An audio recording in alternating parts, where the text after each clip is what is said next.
अगला सैम हिंदी कक्षा में मैं सुनीति मिश्रा आप सबका हार्दिक स्वागत करती हूँ। तो बच्चों, आजकल हम पढ़ रहे हैं कक्षा 9वीं की क्षितिज और आज मैं आपको पढ़ाने जा रही हूँ उसका 12वां पाठ कैदी और कोकिला, जिसके कवि हैं श्री माखनलाल चतुर्वेदी। तो बच्चों, ये जो कविता है हमारी, ये माखनलाल चतुर्वेदी जी द्वारा रचित है और इसमें मैं बताना चाहूंगी आपको कि जो माखनलाल चतुर्वेदी जी थे वे राष्ट्रीय विचारधारा से ओतप्रोत कविताएं लिखा करते थे। ये कविता उन्होंने लिखी है 1930 में और कवि ये जो हमारे चतुर्वेदी जी हैं उन दिनों जबलपुर की सेंट्रल जेल में स्वतंत्रता सेनानी के रूप में कैद थे। ब्रिटिश के उपनिवेशवाद के शोषण का बड़ा बारीकी से विश्लेषण करती है ये जो हमारी कविता है कैदी और कोकिला, और बड़ी ही लोकप्रिय कविता है। इस कविता में क्या है कि भारतीय स्वतंत्रता सेनानियों के साथ ब्रिटिश सरकार कैसा दुर्व्यवहार करती थी और किस प्रकार से उन्हें शारीरिक और मानसिक यातनाओं से गुजरना पड़ता था, इस सब का साक्षात चित्रण, और जो स्वतंत्रता सेनानी है उनके मन में किस प्रकार के आक्रोश की भावना रहती थी, कैसी हताशा निराशा ये सब रहती थी, इसका चित्रण भी इस कविता में है। तो हुआ क्या कि कवि को क्या लग रहा है कि कोयल जो उसको पूरे देश को एक कारागार यानी एक जेल की तरह देख रही है, इसलिए एक कोयल आधी रात को चिल्लाने लगी। आधी रात को चिल्लाई तो कवि के मन में किस प्रकार के उद्गार उठे, ये इसमें कैदी कौन है, हमारे चतुर्वेदी जी, और कोकिला कौन है, कोयल, उन दोनों के संवाद पर आधारित ये कविता है। क्या गाती हो, क्यों रह रह जाती हो कोकिल बोलो तो, क्या लाती हो, संदेशा किसका है, कोकिल बोलो तो इसमें क्या है, कवि ने युवाओं के हृदय में कोयल और कैदी की जो यातना है, कैदी की जो संवाद है, उसके माध्यम से राष्ट्रीय भावनाएं जागृत करने का प्रयत्न किया है। और कवि क्या कहना चाहता है, कवि कहना चाह रहा है कि कोकिला कुछ संदेश देना चाहती है। तो क्या पूछ रहा है उससे, क्या गाती हो, कि हे प्यारी कोयल बोलो तो सही कि तुम क्या गा रही हो, क्यों रह रह जाती हो, रह रह जाना क्या होता है, क्यों गीत गा गा के बीच बीच में चुप हो जाती हो, कोकिल बोलो तो, अरे कोयल प्यारी कोयल मुझे बताओ तो, क्या लाती हो, संदेश किसका है, क्या तुम कोई संदेश लेकर आई हो, क्या मैं सुन पा रहा हूं किसी स्वतंत्रता सेनानी का संदेश लाई हो क्या, कोकिल बोलो तो, अरे मेरी प्यारी कोयल मुझे बताओ तो सही, ऊंची काली दीवारों के घेरे में, डाकू चोरों बटमारों के डेरे में। तो वो क्या कह रहा है कि मैं कहाँ बैठा हुआ हूं, कि काली दीवारों के घेरे में, मतलब क्या है, परतंत्रता की जंजीरों में मैं बंधा हुआ हूं और मैं देखो कैसे बुरे स्थान पर कैद हूं, जहां पर किनको कैदी बनाया गया है, डाकुओं को, चोरों को, बटमार को होते हैं राह में लूटने, जो राही जा रहा हो उसको लूट लेते हैं।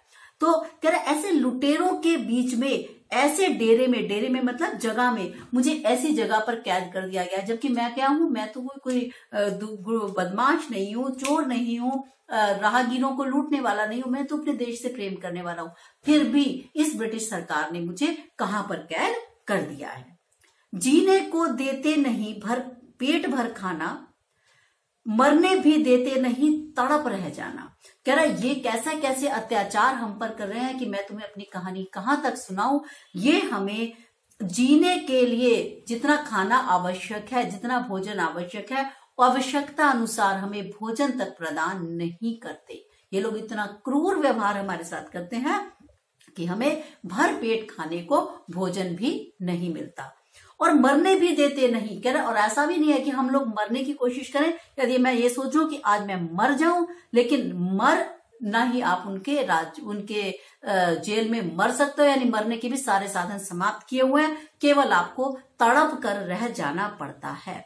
और इस जीवन पर अब दिन रात कड़ा पहरा है, शासन है या तम का प्रभाव गहरा है। तम क्या होता है, अंधकार। कह रहा इस जीवन पर, कह रहा हमारे जीवन पर रात दिन एक कड़ा पहरेदारी रहती है, यानी जो ब्रिटिश शासन है वो क्या कर रहा है, उसका हमारे जीने तो हमें देता ही नहीं, साथ में मरने भी नहीं देता, और रात दिन एक कड़ा पहरा उसने लगाकर रखा हुआ है। कह रहा है ऐसा नहीं लग रहा, कह रहे ब्रिटिश शासन नहीं है, बल्कि ऐसा लगता है मानो चारों ओर अंधकार ने अपना डेरा जमा रखा हो, उसका प्रभाव इतना गहरा है। मैं आपको कई बार बता चुकी हूँ, तम हमेशा किससे वो होता है, निराशा से। तम है अंधकार, निराशा, इनका पर्यायवाची के रूप में यूज किया जाता है। तो वो कह रहा है तम यानी अंधकार का, निराशा का प्रभाव इतना गहरा है कि आशा की कोई किरण भी हमें नजर नहीं आती। हिमकर निराश कर चला, रात भी काली। हिमकर मतलब चंद्रमा भी, ऐसा लगता है कि चंद्रमा अपनी चांदनी बरसाना चाहता है, लेकिन उसकी चांदनी भी हमारी काल कोठरियों तक नहीं पहुंच पाती। इस वजह से क्या होता है, हमारी पूरी पूरी रात अंधकार में बीत जाती है। इस समय कालिमा मई जगी क्यों आली। आली मैंने क्या होता है, सखी। तो कह रहा है इस कालिमा मई, इस काले घनघोर रात्रि में हे मेरी प्यारी सखी तो क्यों जगी हुई है। कौन, कोयल को कह रहा है तू क्यों जगी हुई है, तू आधी रात में इतनी जोर जोर से क्यों चिल्लाने लगी, तू तो सुबह चिल्लाती है। तो उसको लग रहा है कवि को कि संभवतः ये भी क्यों चिल्ला रही है, क्योंकि हम लोग कैद हैं, ये भी इससे दुखी है। क्यों हूक पड़ी। हूक पड़ना क्या होता है कि क्यों तू इतनी जोर से बोल पड़ी।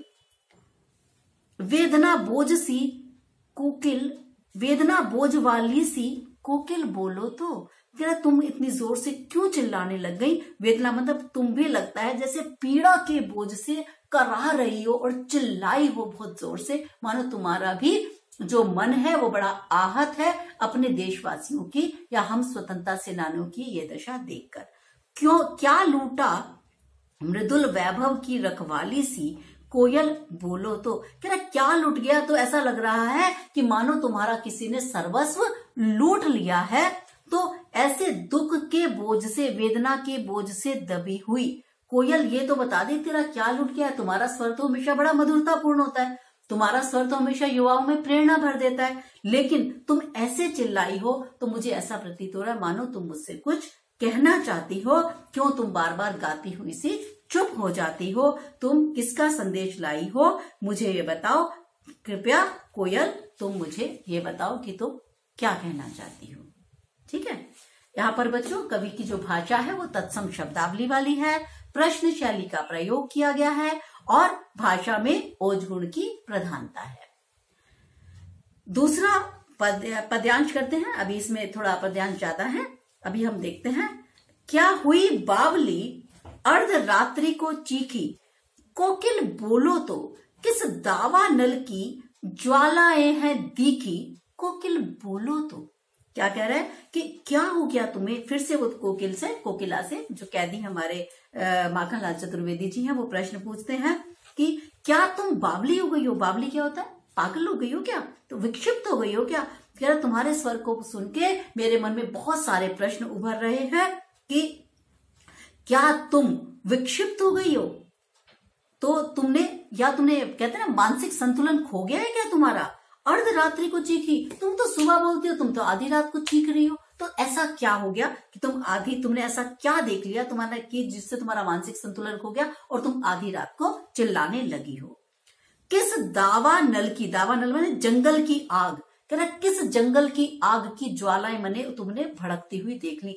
किस जंगल की आग को तुमने भड़कते हुए देख लिया है और तुमने जोर जोर से आधी रात को ही पुकारना शुरू कर दिया है। यानी जब कोयल समय कुसमय का विचार भी नहीं कर रही है और चीख रही है, तो कवि के मन में क्या बात आ रही है कि ऐसा लग रहा है मानो तुमने कोई जंगल की आग देख ली है। वो ये कह रहा है कि संभवतः ये शासन जो अन्यायपूर्ण और अत्याचारी है, तुम उसको देखकर बावली सी हो गई हो और चिल्लाने लगी हो।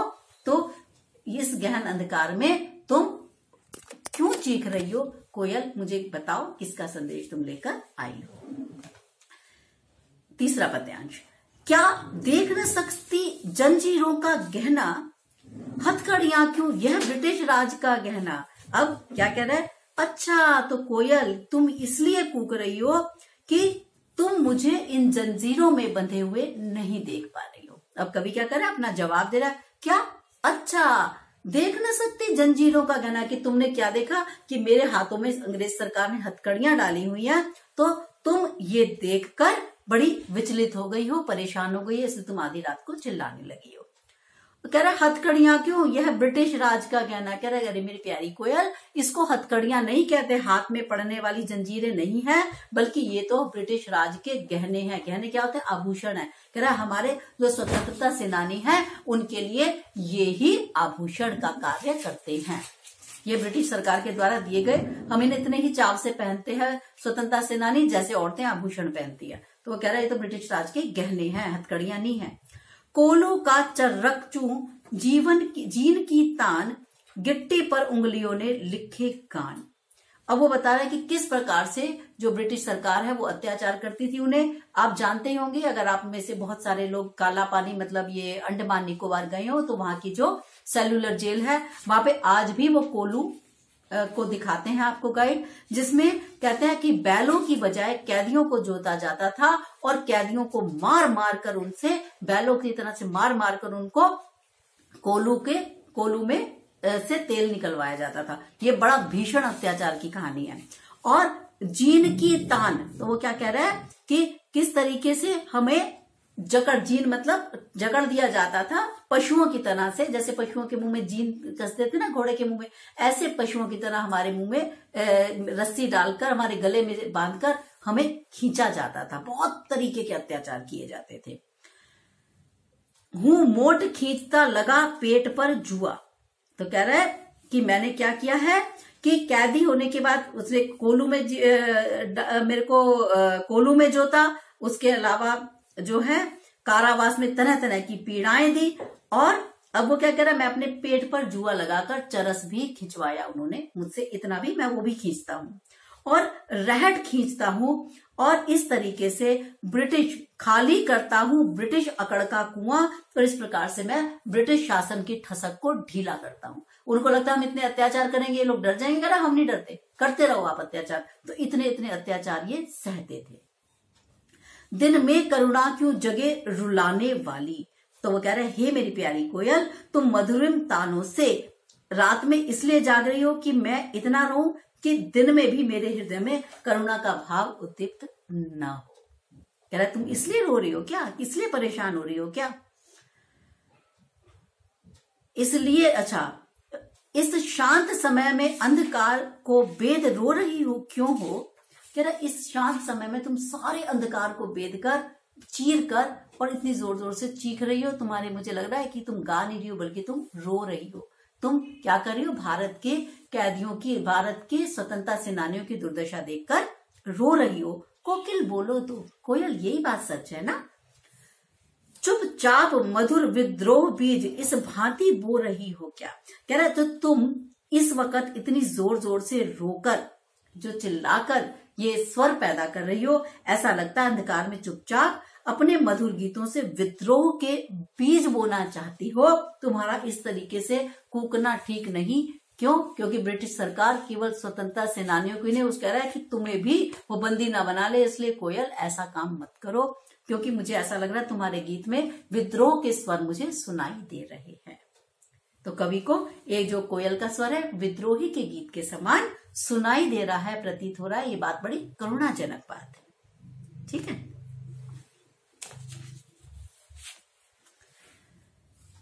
अनुप्रास अलंकार है बच्चों। करुणा क्यों जगे क की आवृत्ति के कारण, शांत समय श की आवृत्ति के कारण अनुप्रास अलंकार है।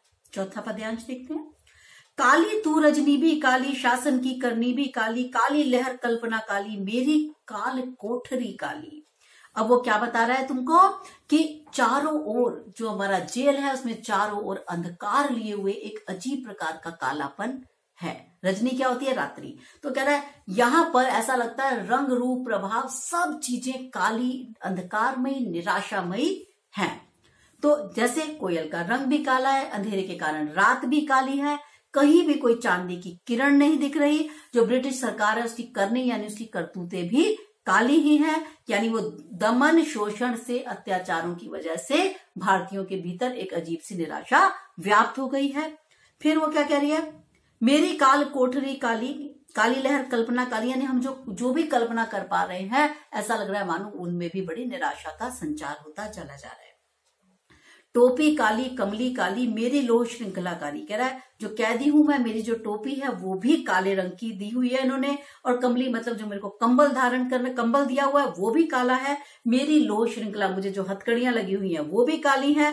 पहरे की हूं कृति की व्याली, तिस पर है गाली ए आली। कह रहा और जो पहरेदार है ये क्या करते हैं, ऐसे गालियां देते हैं, ऐसा लगता है जैसे कि हजारों सांपों के डसने पर जो कष्ट होता है वो इन पहरेदारों की गालियां सुनकर हमें कष्ट इतना होता है। शरीर से भी कष्ट देते हैं क्योंकि पहरेदार उन्हें मारते पीटते भी थे, और जो है मन का कष्ट भी देते हैं। जब हमें कोई गालियां देता है और हमारे पर अत्याचार करता है तो हम कहीं ना कहीं हमारा आत्मविश्वास भी डगमगाता है। तो कह रहा है इस तरीके के ये गाली देकर, हे मेरी प्यारी आली मैंने सखी, हे मेरी प्यारी सखी, रात दिन ही हमें गालियां देते हैं, कोसते हैं, दुर्व्यवहार करते हैं, वो भी हमें सहना पड़ता है। इस काले संकट सागर पर मरने की मदमाती। कह रहा और ये जो काला संकट आ गया है किस पर, हमारे देश पर। जैसा मैंने आपको बताया कि ये जो संतरी है, ये जो पहरेदार है, ये भी हमारे जो स्वतंत्रता सेनानी है उनको गालियां देते रहते हैं। यानी कह रहे स्थिति ये है, ऐसा प्रतीत होता है मानो पूरा जो देश है वो ही जेल बनकर रह गया हो। और कह रहा है उसे क्या लग रहा है कि इस काले संकट सागर पर मरने की मदमाती। तो उसे क्या लग रहा है कि जैसे तूफानी लहरों के बीच से नाव से समुद्र पार करने का साहस अपूर्व होता है, कोयल भी इस भय वाले वातावरण में एक गीत गाकर अनूठे साहस का परिचय दे रही है। कह रहे जैसे हम किसी भयानक नदी में फंस जाते हैं और कोई हमें नाविक मिल जाए, वो हमें नाव में बिठाकर पार कराने लगे तो हमें बड़ी चैन पड़ती है। ऐसे ही जो कोयल की आवाज है वो इस अंधकार में कभी लेखक को बुरा लग रहा है तो कवि को वो शांति प्रदान कर रही है। तो इसलिए वो लक्ष्य करके कोयल को यही कह रहा है कि तेरा रूप रंग काला है और ब्रिटिश सरकार की सब करतूतें, अन्याय और दमन चक्र का रूप भी काला है। तो कोकिल बोलो तो अपने चमकीले गीतों को क्यों कर हो तैराती। और जो तुम्हारे आशावान गीत हैं उसको यहाँ पर गुंजायमान जो हो रहे हैं मेरी इस मीठे स्वर में, इस विराट कालिमा को चीर कर जो तुम्हारे गान मुझ तक पहुंच रहे हैं वो मुझ में कुछ आशा का संचार भी कर रहे हैं। तो ये ब्रिटिश सरकार के अत्याचारों की बात की जा रही है यहाँ पर। मैंने तो ये तक पढ़ा है बच्चों कि जो काला पानी में जाते थे कैदी, उनको पहले तो इतनी छोटी छोटी जेल है वहां पर जिसमें वो लेट के नहीं सोते थे, उन बेचारों को खड़े होके सोना पड़ता था। मैं बैठने की भी बात नहीं कर रही, आप सोचो इतनी छोटी जेल है जिसमें वो खड़े ही हो पाते थे, ठीक से बैठ भी नहीं पाते थे, अकेले रखा जाता था। और रात को पहरेदार उन जो सीकचे होती है, जो जेल की ग्रिल है, उस पर जानबूझ के डंडे मारते थे कि अगर इन्हें खड़े खड़े भी नींद आ गई तो ये नींद ना ले सके। मतलब इतने भीषण अत्याचार जिसको कि वर्णन भी नहीं किया जा सकता। बताने से भी मुझे बड़ा क्रोध आता है, बहुत ही गुस्सा आता है कि कैसे कैसे अत्याचारों के बाद हमें आजादी मिली। ठीक है, आप पढ़ेंगे ना, कोई आपको काला पानी की, जैसे ये विनय सावरकर जी थे और बहुत सारे बड़े बड़े जो हमारे स्वतंत्रता सेनानी हुए हैं, उन लोगों ने ऐसे ऐसे अत्याचार सहे हैं कि आप पढ़ें तो आपकी आंखों से आंसू न रुके। 5वां करते हैं इस पद्यांश को। तुझे मिली हरियाली डाली, मुझे नसीब कोठरी काली, तेरा नभ भर में संचार, मेरा 10 फुट का संसार, तेरे गीत कहावे वाह, रोना भी है मुझे गुनाह। अब ये क्या कह रहे हैं, इसको लक्ष्य करके कहते हैं कि देखो तुझे तो मिला, तेरा तो ये भाग्य है कि तुझे मिली हरियाली डाली, कि तू तो हरी डालियों पर, यानी तू तो मुक्त है, स्वच्छंद है, जगह जगह पेड़ों की डालियों पर फुदक फुदक कर घूम सकती है, गीत गा सकती है। और मुझे नसीब कोठरी वाली, कह रहा मेरे नसीब में, मेरे भाग्य में क्या बधा है, मेरे भाग्य में तो एक काले रंग की कोठरी बधी है जिसमें ना कोई प्रकाश आता है, ना चंद्रमा, ना सूर्य की कोई किरण आती है। तो ये अंधेरी कोठरी मेरी किस्मत में बंधी है। तेरा नभ भर में संचार, और तू क्या है, तू तो पूरे क्या है, आकाश में उड़ उड़कर अपने संदेशों का संचार, अपने संदेशों को फैला सकती है।